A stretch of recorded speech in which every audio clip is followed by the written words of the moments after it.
আসসালামু আলাইকুম রহমতুল্লাহি ওবরকাতুহু। সম্মানিত দর্শক, ত্রয়োদশ জাতীয় সংসদ নির্বাচনে বিএনপির ভূমিধস বিজয় এবং একই নির্বাচনে প্রধান বিরোধী দল হিসেবে জাতীয় পার্টির পরিবর্তে জামাতের ভূমিধস বিজয় রীতিমতো বিস্ময়কর।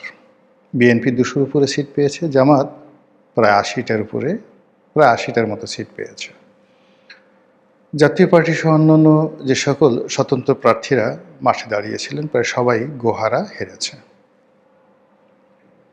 আমরা আওয়ামী লীগকে, যারা খুব বড় একটি রাজনৈতিক দল, শৃঙ্খলাবদ্ধ রাজনৈতিক দল এবং ডেডিকেশন যাদের রয়েছে এই দলের প্রতি, এই সম্পর্কে যারা উচ্চ আশা পোষণ করতাম, আমরা ধারণা করতাম যে শেখ হাসিনার হুকুমের বাইরে, জয়ের হুকুমের বাইরে আওয়ামী লীগের একজন সিঙ্গেল ভোটার ভোট কেন্দ্রে যাবে না। কিন্তু বাস্তবতা হলো যে সকল একেবারে সন্দেহ অবিশ্বাস দূর করে দিয়ে এই নির্বাচনে যত সংখ্যক ভোটার ভোট কেন্দ্রে উপস্থিত হয়েছেন এবং যেভাবে শান্তিপূর্ণভাবে ভোট দিয়েছেন, ভোটে অংশগ্রহণ করেছেন, সেটা আওয়ামী লীগ যদি সঠিকভাবে গ্রহণ না করে এবং এই নির্বাচনের ফলাফলকে যদি আওয়ামী লীগ তাদের আত্মসমালোচনার হাতিয়ার হিসেবে তারা মূল্যায়ন না করে, তাহলে বহু বছর তাদেরকে উদ্ভ্রান্তের মতো ঘুরে বেড়াতে হবে। প্রকৃতির যে একটা বিচার, সেই বিচারের কারণে আওয়ামী লীগের যে পতন হলো, সেই পতনের জন্য যতটা না জনগণ দায়ী, যতটা না দেশের মানুষ রাজপথে নেমে এসেছিল, কিংবা যতটা না আওয়ামী লীগ করেছে জনগণের বিরুদ্ধে, তার চেয়ে সবচেয়ে বড় বিষয় হলো প্রকৃতি এমন সব ঘটনা ঘটিয়ে দিয়েছে যে ঘটনার ফলে 15 বছরের একটি শক্তিশালী শাসনের পতন হয়েছে। এবং এই ভোটের একদিন আগ পর্যন্ত আওয়ামী লীগের যারা লোকজন, তারা শতভাগ নিশ্চিত ছিল ভোট হবে না। দ্বিতীয় ছিল যে ভোট যদি হয়ও, তারা যারা আওয়ামী লীগ করেন তারা কখনোই ভোট কেন্দ্রে যাবেন না। এবং আমি নিজেও ব্যক্তিগতভাবে মনে করতাম যে আওয়ামী লীগের এই যে আত্মবিশ্বাস, সেটি হয়তো সঠিক, এবং আওয়ামী লীগের ভোটাররা যদি ভোট কেন্দ্রে না যায়, ভোট কোনো অবস্থাতে উৎসবমুখর হবে না, অংশগ্রহণমূলক হবে না, এবং 20-25% ভোট হবে কিনা সন্দেহ। এরকম একটা ধারণা আমারও ছিল। কিন্তু বাস্তবতা হলো যে নির্বাচনের দিন এই হাতে গোনা কিছু ভোট কেন্দ্র ছাড়া প্রায় সব ক্ষেত্রেই ভোটাররা হুমড়ি খেয়ে পড়েছেন। এখানে কোনো ইলেকশন ইঞ্জিনিয়ারিং ছিল কি না আল্লাহ ছাড়া বলতে পারবে না, কিন্তু আমরা দৃশ্য তো দেখিনি। শান্তিপূর্ণভাবে হয়েছে এবং বাংলাদেশের ইতিহাসে এত কম মারামারি, এত কম গণ্ডগোল এবং হানাহানি ছাড়া একটি সুন্দর নির্বাচন কল্পনাই করা যায় না। তো সেই দিক থেকে বিএনপির বিজয়, তারেক রহমান সাহেবের প্রধানমন্ত্রী হওয়া, এইগুলো যদি আপনি আওয়ামী লীগের একদম শেষ কয়েকটি বছরের কথাবার্তার সঙ্গে তুলনা করেন, তাহলে বুঝতে পারবেন যে তাদের মধ্যে কতটা মনোবেদনা তৈরি করেছে। তারা কোনো অবস্থাতেই তারেক রহমান সাহেবকে কোনো রাজনৈতিক ব্যক্তিত্ব মনে করতেন না। স্বয়ং প্রধানমন্ত্রী শেখ হাসিনা থেকে শুরু করে তার যারা লোকজন রয়েছেন, তারা মনে করতেন যে অর্বাচীন বালক, এর দ্বারা কোনোদিন নির্বাচন করা সম্ভব হবে না, দেশ পরিচালনা তো দূরের কথা, দল পরিচালনা করাও সম্ভব নয়। এবং তাদের সেই তুচ্ছতাচ্ছিলের কারণে তারেক রহমান সাহেবের যতটুকু না যোগ্যতা আছে, আওয়ামী লীগ করতো কি সেই যোগ্যতাটাকে আরও 99% কমিয়ে মাত্র 1% তার সেই যোগ্যতার নম্বর দিয়ে তাকে সেভাবে মূল্যায়ন করতেন। উঠতে বসতে গালাগাল, জিয়াউর রহমানকে গালাগাল, বেগম জিয়াকে গালাগাল। জিয়াউর রহমান পাকিস্তানের চর ছিলেন।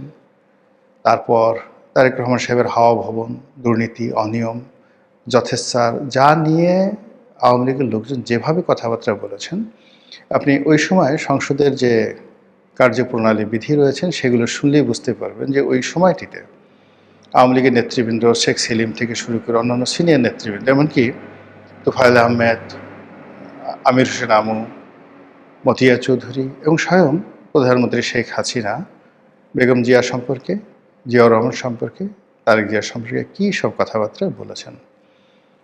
বাস্তবতা হলো যে এই প্রকৃতি এরকম একটা, যাকে বলা হয় অধিক্ষেত্র, এখানে সব কর্মেরই সমান প্রতিক্রিয়া রয়েছে। 2001 সন থেকে 2006 সন পর্যন্ত বিএনপি আওয়ামী লীগের সঙ্গে যে কাজগুলো করেছে, প্রকৃতি তাদেরকে ফিরিয়ে দিয়েছে।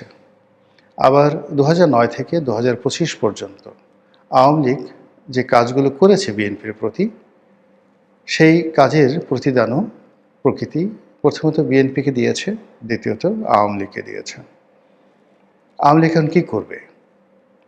তারা যতবার শুনবে যে প্রধানমন্ত্রী তারেক রহমান জাতির উদ্দেশ্যে ভাষণ দেবেন, প্রধানমন্ত্রী তারেক রহমান ভারত ভ্রমণে যাবেন, আর বিমানবন্দরে তাকে অভ্যর্থনা জানানোর জন্য স্বয়ং নরেন্দ্র মোদী উপস্থিত। এ দৃশ্য যখন শেখ হাসিনা দেখবেন, তার লোকজন দেখবেন, তাদের কেমন লাগবে, কতটা কষ্ট তারা পাবেন। তারা কি তারেক রহমান সাহেবের যে সাহায্য, সহযোগিতা, অনুকম্পা, এগুলো নিয়ে বাংলাদেশে আসবেন, রাজনীতিতে পুনর্বাসিত হবেন?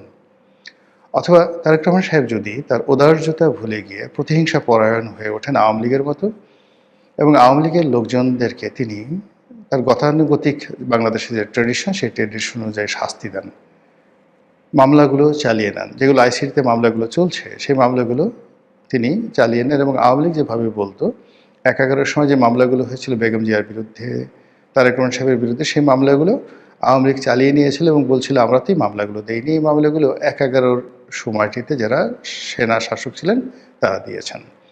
তো এখনও যদি তারেক রহমান সাহেব বলেন যে শেখ হাসিনার বিরুদ্ধে, আওয়ামী লীগের বিরুদ্ধে আমরা তো কোনো মামলা দেইনি, এই মামলাগুলো ডক্টর মোহাম্মদ ইউনূসের জমানায় হয়েছে, আর এখন বাংলাদেশের কোর্ট কাছারি স্বাধীন বিচার ব্যবস্থা রয়েছে, আমরা তো সেই বিচার ব্যবস্থায় হস্তক্ষেপ করতে পারি না।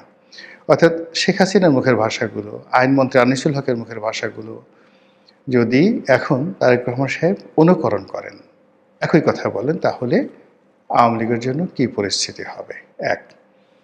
2 নম্বর হলো যে গত অল্প কয়েকদিনের মধ্যে আমরা তারেক রহমান সাহেবের বাংলাদেশে আগমন, যত দ্রুত তিনি সিদ্ধান্ত নিয়েছেন এবং দেশে আসার পর তিনি যেভাবে নিজেকে উপস্থাপন করেছেন এবং যতটা পরিশ্রম করে সারা বাংলাদেশ চষে বেরিয়েছেন, এতে নিশ্চিত করে বলা যায় যে 2001 সনের তারেক রহমান সাহেব এবং 2025 সনের তারেক রহমান সাহেবের মধ্যে আকাশ এবং পাতাল পার্থক্য। অন্যদিকে 2009 সনের শেখ হাসিনা কিংবা 2025 সনের সজীব ওয়াজেদ জয় বা আর তারেক রহমান সাহেব এক জিনিস নয়। তার সঙ্গে রাষ্ট্রের ক্ষমতা, আন্তর্জাতিক মহলের সাহায্য এবং সহযোগিতা, সব মিলিয়ে আওয়ামী লীগকে তাদের নীতি, আদর্শ, চিন্তা, চেতনা, অঙ্গ ভঙ্গি, কথাবার্তা, রং ঢং সব কিছু পরিবর্তন করতে হবে। আদারওয়াইজ এই রাজনীতিতে তাদের ফিরে আসাটা সুদূর পরাহত। ধরুন তারেক রহমান সাহেব তো প্রায় 17 বছর পরে এলেন। এখন জয় যদি 17 বছর পরে আসেন, জয়ের বয়স এখন প্রায় 55 বছর, 17 বছর পরে জয়ের বয়স কত বছর হবে? 65, 70, 72 বছর বয়স। 17 বছর পর শেখ হাসিনা কতদিন থাকবেন? আল্লাহ তো ন্যায় বিচারক, তিনি বিএনপিকে যে কর্মের জন্য 17 বছর শাস্তি দিয়েছেন, আর আওয়ামী লীগকে সেই কর্মের জন্য যদি কম করে হইলেও 17 বছর বা 20 বছর সাজা দেন, তাহলে এখন যারা আছেন তারা কোথায় থাকবেন, কি বলবেন, কি করবেন ইত্যাদি অনেকগুলো বিষয়।